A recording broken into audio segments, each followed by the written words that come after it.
Halo teman-teman semua yang sudah menonton video ini. Perkenalkan, saya Ali Kurniawan, salah satu anggota dari kelompok 8 pada mata kuliah aspek berkelanjutan teknik dalam teknik mesin. Nah, di sini kami akan berusaha untuk menjelaskan solusi yang akan kami berikan kepada ITB untuk meningkatkan nilai ataupun angka SDG di lingkungan ITB, baik di teknik mesin itu sendiri ataupun di satu lingkungan ITB. Nah, solusi yang akan kami tawarkan itu berjudul ITB Recycling Center. Nah, kelompok 8 ini terdiri dari 5 anggota seperti yang sudah ditunjukkan pada layar teman-teman sekalian.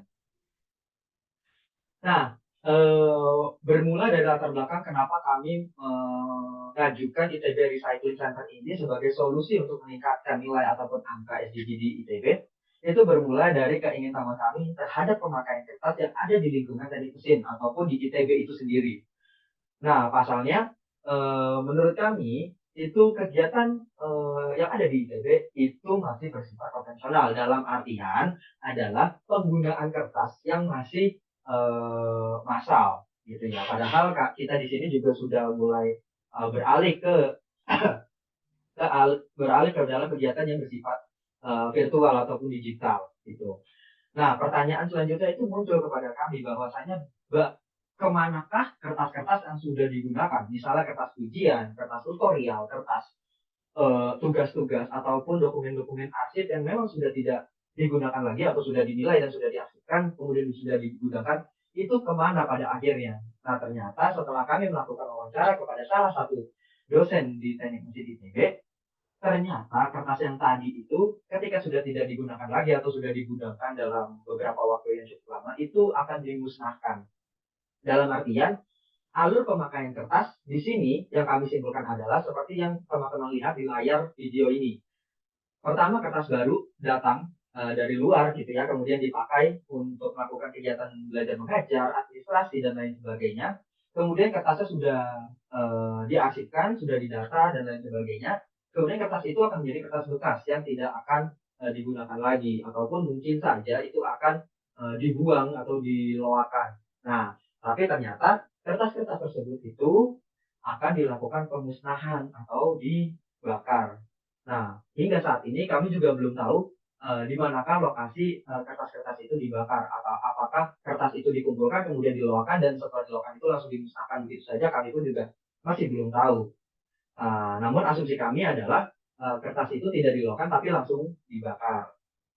Nah, selanjutnya tujuan dari pemberian solusi ini yang pertama itu tadi yang sudah saya jelaskan, yaitu meningkatkan nilai atau angka SDG di lingkungan ITB. Yang kedua adalah mengurangi kertas bekas yang terdapat di gudang penyimpanan mungkin ya, ataupun yang sudah tidak terpakai lagi, sehingga ITB bisa mengalihkan fungsi dari ruangan tersebut untuk mungkin kegiatan mungkin untuk ruangan kegiatan belajar mengajar ataupun ruangan riset dari researcher-researcher yang ada di ITB ataupun riset untuk mahasiswa itu sendiri.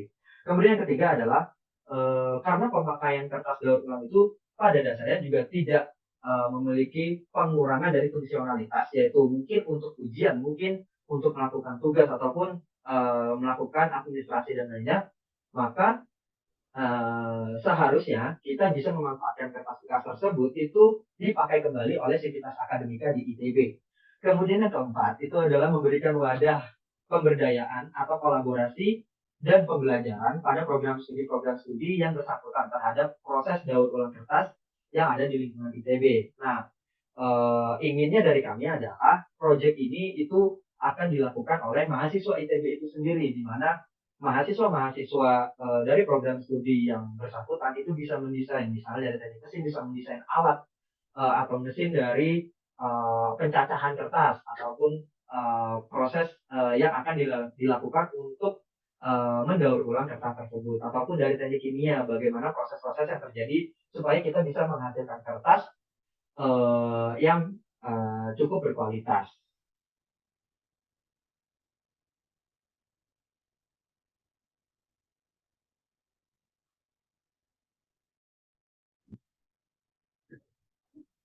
Baik, saya Raja Fajar Akbar. Di sini saya akan menjelaskan proses selanjutnya.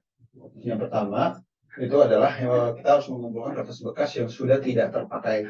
Nah, kertas ini nanti akan dikumpulkan sesuai dengan kebijakan yang akan dibahas di sesi selanjutnya. Terus yang kedua, kita harus memilah komponen metal yang terdapat pada kertas. Komponen-komponen seperti staples ataupun paper clip itu harus dipisahkan dulu, karena komponen-komponen ini tidak dapat terlarut ketika proses pulping. Yang ketiga, kita harus memisahkan kertas berdasarkan jenis laminasinya. Kertas-kertas yang seperti terlaminasi, seperti gambar yang ditampilkan pada presentasi ini, laminasinya harus dilepas terlebih dahulu, supaya nanti ketika proses pulping tidak mengganggu dari proses tersebut. Nah, yang keempat, transportasi. Jadi nanti akan dibuat sebuah pick up point, di mana di setiap pick up point itu terdapat kotak-kotak yang akan dibahas pada bagian kebijakan selanjutnya. Nah, yang pertama, pada proses yang manual ini, proses yang dapat mahasiswa pelajari, yang pertama ada yang namanya proses pencetak kertas. Kita menggunakan mesin shredder di sini, kemampuannya dapat memasukkan 75 lembar kertas dalam sekali proses. Hasilnya, dia berupa potongan-potongan berbentuk cross cut dengan ukuran 3 kali 9 mm. Dayanya sekitar 0,4 kW dan harganya sekitar 3,5 juta. Nah, itu proses yang pertama, yaitu adalah kita memotong kertas-kertas tadi menjadi bagian yang lebih kecil agar lebih mudah mengeluarkan serat-serat yang ada di kertas. Yang kedua, yang kedua prosesnya itu adalah namanya proses pulping. Pulping itu sendiri adalah proses mencampur kali kertas dengan bahan air tersebut gunanya untuk melarutkan serat-serat yang ada pada kertas tersebut. Nah, ada tambahan sebuah chemical yang namanya natrium sulfida yang warna oranye ini gunanya untuk mempercepat proses peletakan serat-serat yang ada pada kertas tersebut. Terus dalam proses pulping ini kita membutuhkan tangki yang gunanya di sini adalah memixing atau mencampurkan antara kertas-kertas yang sudah dipotong dengan menggunakan motor tersebut untuk melarutkan kertas dengan airnya. Dan begitu juga ketika ditambahkan yang namanya natrium sulfida tadi. Terus proses selanjutnya yaitu adalah proses de-inking. Proses de-inking adalah proses di mana kita menghilangkan tinta-tinta yang terdapat pada pulp tadi. Jadi hasil proses pulping tadi rupanya masih kotor. Nah, ketika kita memproses tanpa proses de-inking ini, jadi kita lanjut dari pulp langsung menuju ke drying, itu nanti kertas yang dihasilkan akan banyak bercak-bercaknya. Tentunya itu akan menurunkan kualitas dari kertas. Maka dari itu proses de-inking ini sangat penting. Nah, proses de-inking ini dia menggunakan tambahan yang namanya hidrogen peroksida yang digunakan untuk mengangkat tinta-tinta yang berada pada dalam pulp di sini. Nah, hidrogen peroksida nanti akan bereaksi dengan air, nanti dia akan menghasilkan gelembung-gelembung yang ada di sini. Nah, gelembung-gelembung tersebut akan membawa bercak-bercak tinta yang terdapat pada pulp tadi dan mengangkatnya ke atas. Nah, tentunya dalam proses de-inking ini kita membutuhkan beberapa alat. Yang pertama kita membutuhkan yang namanya tangki de-inking tersebut untuk ditambahkan hidrogen peroksida, dan kita butuhkan motor untuk mengaduk dari proses de-inking itu sendiri supaya lebih cepat prosesnya. Sama kita membutuhkan yang namanya blower. Blower itu gunanya untuk kita buang bubbles-bubbles yang terbentuk pada bagian atas pulp tadi. Kan bubble-bubbles tersebut sudah mengikat tinta-tinta yang bercak-bercak tinta yang sudah terbentuk, sehingga kita buang dan kita simpan ke dalam yang namanya tangki penambung limbah gelembung dari tangki de-inking tersebut. Oke, selanjutnya adalah proses pulp yang sudah dibersihkan tadi. Kita lakukan proses yang namanya cold rolling dan cold rolling. Nah, di bagian rolling ini nanti ada bagian 4 section yang paling penting. Yang pertama ada bagian wet end, terus wet end ini adalah pulp yang tadi dari tangki de-inking akan masuk ke bagian press yang pertama atau kita sebut sebagai namanya wet end press yang tadi. Terus yang kedua, dia akan masuk ke bagian wet press section. Nah, di wet press section ini, perbedaannya dengan wet end section ini adalah pada belt conveyor wet end section itu dia menggunakan material yang tidak menyerap air. Di sini dia harus ada satu dolly roller. Dolly roller ini berfungsi untuk membuat pulp tadi agar lebih merekat atau lebih padat. Nah, di bagian wet press section itu tujuannya pada bagian beltnya itu akan terbuat dari yang namanya felt. Makanya kita namakan yang namanya felt belt section. Nah, felt belt section ini akan menyerap air-air yang berada dalam pulp tadi. Nah, tentunya kita membutuhkan felt dryer gunanya untuk mengeringkan dari belt conveyor itu sendiri. Terus, selanjutnya kita akan masuk ke bagian yang namanya dryer section. Dryer section ini nanti di bagian setiap rolling elemennya itu dia menggunakan yang namanya hot roll. Jadi tujuannya apa? Tujuannya untuk mengeringkan lebih lanjut dari komponen pulp tadi. Terus kita membuat kertasnya itu serat-seratnya biar dia lebih lurus, gitu. Nah, Terus di bagian dry section, tentunya di bagian beltnya itu akan terbuat dari yang namanya valve juga. Tentunya makanya kita membutuhkan yang namanya valve dryer di sini atau pengering dari belt conveyornya. Nah, terus yang terakhir adalah calendar selection. Calendar selection ini dia bukan belt conveyor tapi berupa roller-roller di sini. Tujuannya roller-roller ini akan menyentuh dari dua permukaan kertas tersebut agar permukaan kertas yang dihasilkan itu lebih halus sehingga meningkatkan kualitas dari kertas itu sendiri. Nah, untuk komponen-komponennya, untuk bagian wet end kita membutuhkan 2 buah roller. Terus untuk bagian wet end juga kita butuh 1 conveyor. Terus untuk bagian wet press kita membutuhkan 1 belt conveyor yang terbuat dari valve. Terus untuk bagian wet end-nya tadi ya kita membutuhkan roller juga ya, rolling element. Terus untuk bagian dryer section-nya kita butuh yang namanya hot roll di sini. Harganya sekitar 201 juta. Terus kita ada bagian calendar section tadi yang gunanya untuk memperhalus kertas itu kita membutuhkan sekitar 6 buah roller. Nah, secara garis besar, alat-alat yang kita butuhkan pada proses ini, itu yang pertama ada yang namanya shredder, terus yang kedua kita butuh tangki pulping dengan motor pengaduk, yang ketiga kita butuh tangki deinking, terus yang keempat kita butuh blower pada tangki deinking, yang kelima kita butuh tangki penampungan limbah gelembung dari tangki deinking, yang keenam kita butuh cold roller pada bagian wet dan wet press, dan juga pada bagian calendar section-nya. Terus yang ketujuh kita butuh belt conveyor pada bagian wet end. Yang kedelapan kita butuh belt conveyor dengan tipe valve pada bagian beltnya, pada bagian wet press. Terus yang terakhir kita butuh roll head press machine pada bagian dryer section. Nah, bahan-bahan yang dibutuhkan sejauh ini ada 4. Yang pertama kita butuh kertas bekas. Kertas bekas yang tadi sudah kita kumpulkan dari berbagai macam prodi di ITB akan dikumpulkan ke ITB PRC atau ITB Paper Recycle Center. Terus yang kedua, kita butuh reservoir air, gunanya tadi pada proses pulping ya. Terus juga pada proses pulping itu kita membutuhkan natrium sulfida, dan pada bahan yang keempat kita butuh hidrogen peroksida pada bagian deinking. Sekian dari saya, dilanjutkan pada yang lainnya.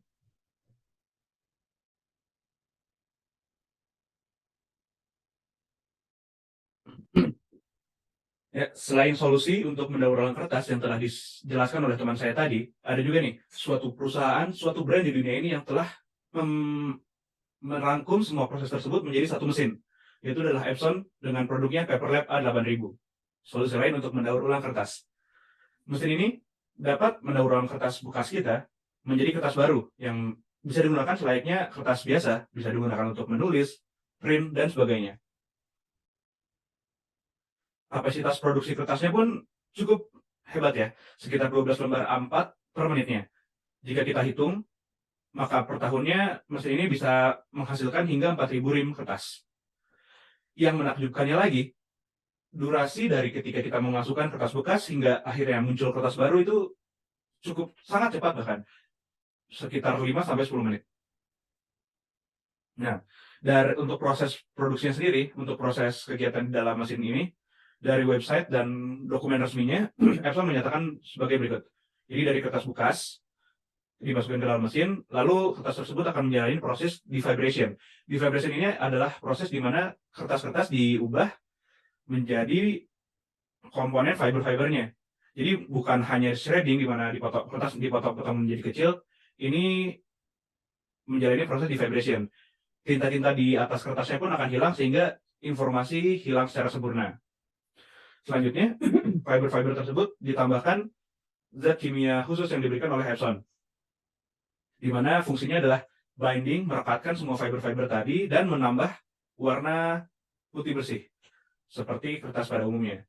Setelah itu, setelah melalui binding, kertas tersebut akan menjalani proses forming, di mana akan dihasilkan kertas berukuran sesuai yang kita inginkan, antara A4 atau A3. Yang uniknya, dengan mesin Epson Paperlab A8000 ini, kertas barunya dapat divariasikan warnanya, karena terdapat ink tank pada mesin tersebut. Nah, untuk spesifikasi produknya sebagai berikut.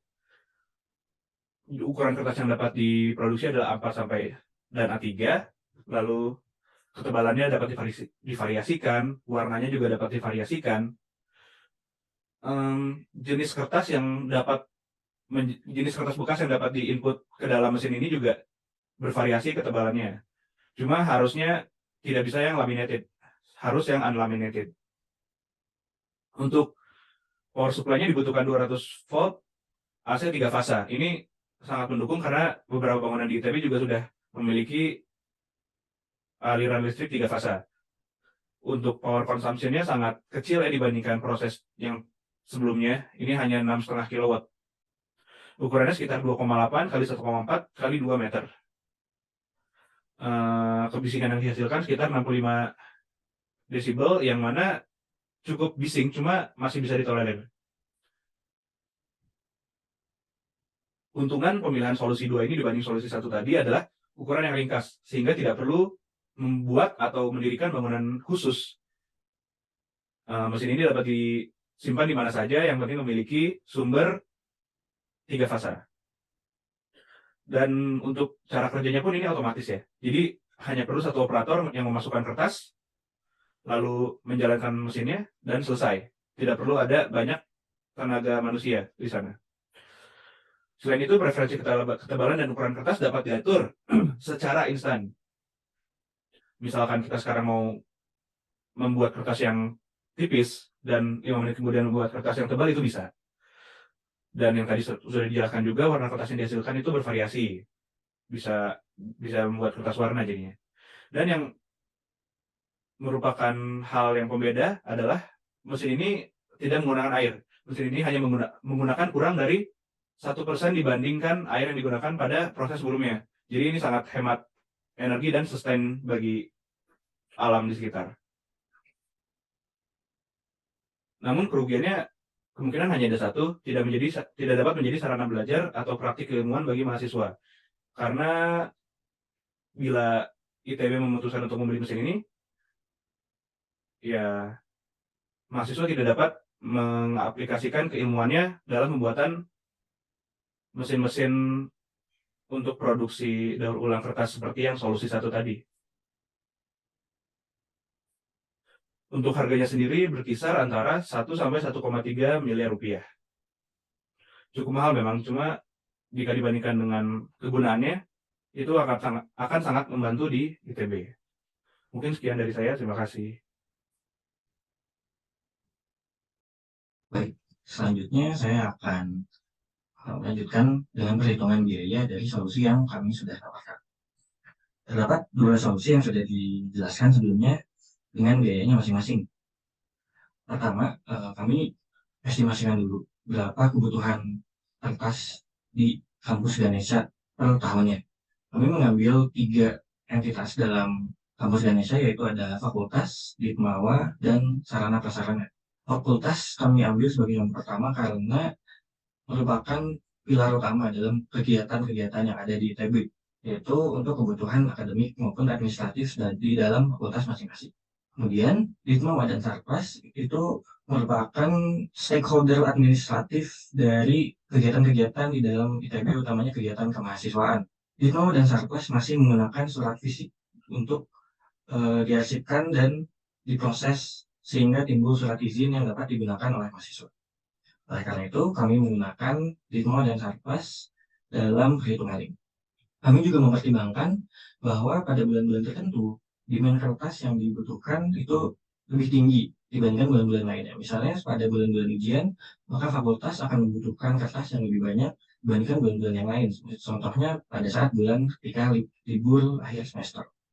Kemudian dapat dilihat juga pada Ditmawa dan Sarpras di mana kegiatan mahasiswa mulai naik kembali ketika mereka sudah memasuki bulan-bulan perkuliahan. Kemudian dengan perhitungan dan estimasi yang kami gunakan, didapat bahwa per tahun ITB mengeluarkan 22 juta untuk kebutuhan kertasnya. Lalu dari solusi yang sudah kami berikan sebelumnya, kita cari terlebih dahulu berapa biaya yang diperlukan. Dapat dilihat pada solusi pertama, kami bagi menjadi fixed cost dan variable cost, di mana fixed cost merupakan biaya peralatan yang sudah dikalkulasikan pada slide sebelumnya yang sudah dijelaskan oleh teman saya juga, dan variable cost merupakan biaya yang diperlukan untuk memberikan daya kepada peralatan yang kami sudah spesifikasikan pada solusi pertama.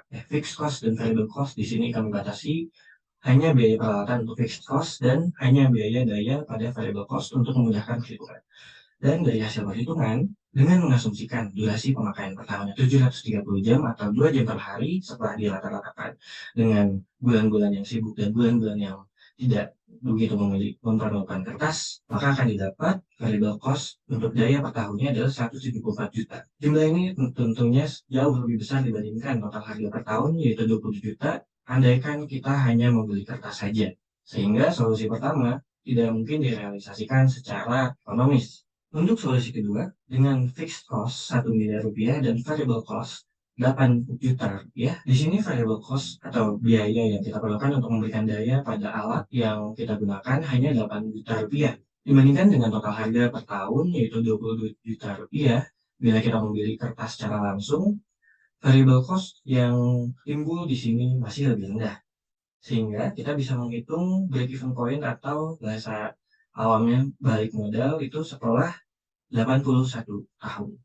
Sehingga apabila memang kita sangat mengutamakan sustainability dan ingin menaikkan skor SDG di ITB, solusi kedua ini dapat menjadi opsi hanya saja return on investment-nya sangat-sangat lama dalam 81 tahun apabila kita memang ingin investasi 1 miliar rupiah.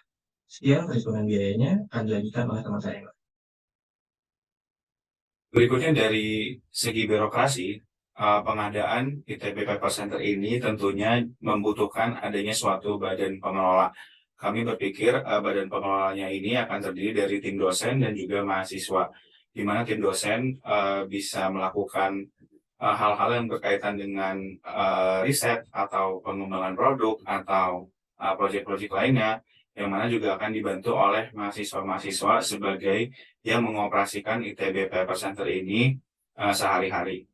Jadi badan pengelolanya ini, tim dosen dan mahasiswa dapat berasal dari berbagai program studi yang tentunya berkaitan dengan pengolahan sampah dan juga pengembangan produk seperti teknik mesin, teknik industri, manajemen rekayasa, teknik lingkungan, desain atau desain produk. Berikutnya, untuk menunjang adanya ITB Paper Center ini tentunya dibutuhkan adanya kebijakan yang dapat mendorong sivitas akademika untuk mengumpulkan sampah-sampah kertas habis pakai. Contohnya seperti kertas ujian, yang mana tentunya pasti ada banyak sekali dalam satu periode. Berikutnya juga ada kertas tugas dan juga kertas surat menyurat dari tata usaha, yang mana sampah-sampah itu tidak boleh dibuang ke tempat sampah biasa. Jadi sampah kertas ini harus dikumpulkan pada pick-up point yang akan tersebar di seluruh lingkungan kampus, yang mana akan diangkut seminggu 2 kali. Dan di pick-up point ini juga akan diklasifikasikan menjadi 2, jadi akan ada 2 section, yang mana satu untuk kertas berlaminasi, laminated, dan juga satu kertas tidak berlaminasi atau non-laminated. Hal ini bertujuan untuk mempermudah proses pengolahan di ITB Paper Center karena kedua solusi kami ini membutuhkan adanya klasifikasi kedua jenis sampah kertas tersebut. Berikutnya tentunya dengan adanya ITB Paper Center ini akan memberikan dampak sosial yang positif bagi seluruh sivitas akademika. Yang pertama tentunya adalah meningkatkan SDGs bagi ITB itu sendiri, karena ITB Paper Center ini memiliki fondasi berkelanjutan. Dan yang kedua adalah kolaborasi multidisiplin.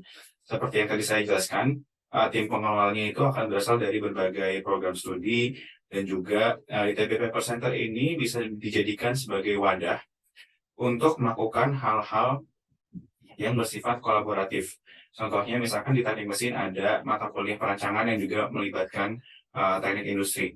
Jadi bisa saja nih proyek-proyek mahasiswanya itu dikerjakan di ITB Paper Center ini, misalkan seperti mengembangkan sampah-sampah kertas tadi menjadi suatu produk yang memiliki nilai lebih begitu. Dan yang terakhir adalah meningkatkan kesadaran sivitas akademika ITB untuk lebih menerapkan mindful consumption atau mengkonsumsi secukupnya dan seperlunya. Sekian presentasi dari kelompok kami, kurang lebihnya mohon maaf. Terima kasih.